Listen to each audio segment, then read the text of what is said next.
How you guys doing today? It's Steve here again. I just wanted to share my story about the end of my benzo taper and what led me to a psychiatric hospital. Um, basically, I tapered a little too quickly and didn't realize I was experiencing depression that was increasing greatly day by day. I never experienced major depressive disorder before, and I wasn't sure of the signs and what was going on. I thought it was all part of my benzo withdrawal off of Klonopin. Um, what ended up happening was I finally got off of my Klonopin. I stopped at zero point 0.5 milligrams a day, which after reading you can stop much lower by switching over to Valium. Um, so I advise anybody who's going through benzo taper, benzo withdrawal, to switch to Valium after you can only find such a lower dose on your medication, or switch to Valium. Go to Ashton Manual, Google it, find out the information. There's plenty of charts on there on how to switch from your medication to Valium. What ended up happening was I had a lot of thoughts of suicide. To me, I always thought that suicide was the most selfish act that any human being can commit. You hurt all your loved ones. You only think about yourself. You only think about ending your pain, but you end up, if you do commit suicide and you successfully do it, you hurt everyone else around you. So after conferring with my fiance, conferring with family members, conferring with my doctor, on Super Bowl Sunday of all days, one of the best one of the best fun days that there is, I made the decision to check myself into a psych ward. I was scared as hell. I had no idea what to expect. I stayed in the hospital overnight. In the morning, a psychiatrist woke me up. I told him that I wanted to check myself into the psych ward because I couldn't take it anymore. I wanted to feel better, and I wasn't sure why I was feeling the way that I did. He quickly explained to me that I should have been on an antidepressant before I began my benzodiazepine taper, because a lot of his patients do experience major depressive disorder or some type of depressive disorder while they're tapering off of their benzodiazepine. So he explained to me before I voluntarily checked myself into the psych ward that there would be more conditions than mine that I would be around. People worse off than me, people better off than me, but people in different mind states, and I would experience something that I've never experienced before. And he asked if I had any questions. I said, yeah, am I going to be in a room with padded walls? Am I going to be in a room with a straitjacket on? What is the situation, He said, oh, that's from the movies. It's like one big stigma about psych wards is that if you go in with suicidal thoughts, they do take your shoelaces away. You're not allowed to wear shoes. You walk around in socks.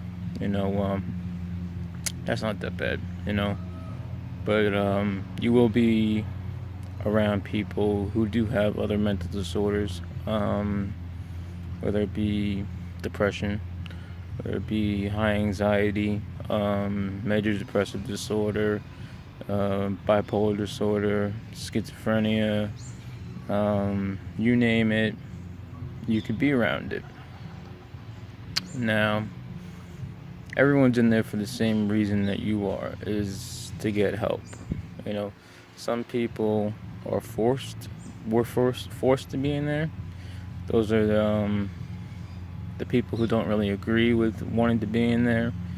Some of those people don't realize that they need help, and other people around them, like family members and friends, realize that they do need help and that they aren't themselves. So they are kind of agitated that they're in there against their will, but they're not really there to hurt anyone. So don't be afraid of that. My first day in the psych ward, I was emotional mess. I was put back on Klonopin. I was put on antidepressant called Zoloft, and my first day was basically spent crying, just like I was before I went to the psych ward. Because if you don't know, most antidepressants can take 2 weeks, maybe 6 weeks, to finally kick in. Some antidepressants can take maybe a day or two to feel some effect and make you feel better. So, it's everyone's body is different. Everyone's body reacts to withdrawal or reacts to treatment differently. Everyone's DNA is different. It ended up that my roommate was a schizophrenic. Really, really nice guy. Except he heard voices. Not once did I feel in danger from him. He was probably a little younger than me. I'd say low 20s. But he was in there against his will. His mother had checked him in for treatment. And I looked around and I found out that it was just like the doctor said. There's people in there I met who were coming off of alcohol or coming off of heroin or painkillers, and they used the psych ward to properly get them off instead of going to detox centers, which seemed to be, from what I've heard, a lot more harsh. So they came to the psych ward, and they used the psych ward to help wean themselves off of their substances. I kind of define myself with that crowd, I guess you could say. I attempted to make friends in the depressed state of mind that I was. One guy took me under his wing and showed me the ropes and all of that. So my first day was kind of made more comfortable by a common stranger. Little did I know that there was 2 wings of this psych ward, and one was for mainly just people with depression and anxiety. And I got transferred on my second day, and I had just gotten used to the first wing. It was like a complete spin. The first wing, you got to go outside 2 times a day for 15 minutes. The second wing was mainly just, like I said, for people with depression and anxiety. But you couldn't go outside up there. But it did feel like a more calm, cool, and collected wing. It was much smaller. The first one, I think, held 30 to 40 people, where this one held up to maybe 15 or 16. So I was transferred there. I was put into a room with a older man with bipolar depression. He, told me his story. He lost his job, couldn't find a new one. His business went down the drain. Just like a lot of people's lives with the economy going down the drain. It was a lot of people just straight up depressed. When with depression can come anxiety. And, you could tell his situation. You can tell his good days, his bad days. That's part of being bipolar. You see a psychiatrist every day who manages your treatment. You get fed every day, 3 times a day. There's snack time. You see social workers. They go over activities with you. There's group sessions. You're away from all your stressors. There are visiting hours if family and friends do want to come see you. You can call out, you know.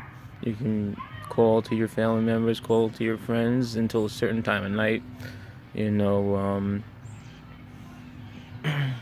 if you voluntarily check yourself in, you do have some leeway about how and when you can get out. You know, you can't just check yourself out right away if you don't agree with it. You have to have the doctor's approval. So don't believe things that you read online that you can just check yourself out right away if you do check yourself in, like myself. Not once did I want to check myself out. I actually did start to feel better in the psych ward.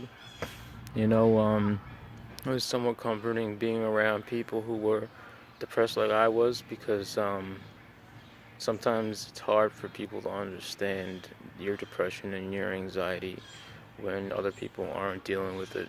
You know, they don't fully see it. You can't see it because it's not a broken leg, it's not a broken arm. It's inside you, it's in your brain, it's in your body. So it was more comforting being around people with other disorders. You can kind of relate to them, give them pointers, they give you pointers on how they deal with certain situations. You know, it was a healthy experience. I am glad I found that there are places like this that you can go. I think I was much better off being switched to the second wing than I was in the first wing. But if you are one of those people who do go to the psych ward and there's only one wing, you suck it up. And you're there for you. You're there to get better. You're there to be seen by a doctor every single day. If you don't like your doctor's opinion, I saw it in the hospital, you talk to your social worker and you say, I want a different doctor. I don't agree with their opinion. And they got a different doctor the very next day. So, you do have rights. You know, you're not once did I see somebody in a straitjacket. Not once did I see somebody get restrained or injected with medicine to sedate them. And I was in there for about 10 days. You know, there was never any violence, never any abuse. You know, so stay away from any horror stories you see. If you want, and you think the psych ward's for you, if you're at your last strand and you can't take it much more, and you really do want to live like I did, I was at my last strand, and then ask for a ride, you know, call an Uber, you know, just say, I want to go to the emergency room. And once you get to the emergency room, tell them you want to check yourself into the psych ward, and the process will begin. It's that easy. You know, you might have to sleep overnight, wait for a bed, but you will be safe. You will be in good hands. You know, you will be evaluated every day, and you're evaluated throughout the day by social workers and by nurses. It's not a bad route to go if you are very, very severely depressed, or you feel that something is just not right with you. You can go and check yourself in and be monitored for a couple days, a week, 2 weeks, 3 weeks, whatever you feel may fit. So, if you have any questions about my experience, about the psych ward, about how I came off Klonopin wrongly, please don't be afraid to reach out to me. I'll get back to your comments as soon as I can, as soon as I see them. That's really it, and I just want to let you guys know, if you are hurting today, I'm hurting today. I want you to keep fighting. I want you to keep surviving. I want you to keep your head up, because that's all we can do. Alright? So you guys stay strong out there, and I'll see you guys soon. Talk to you later.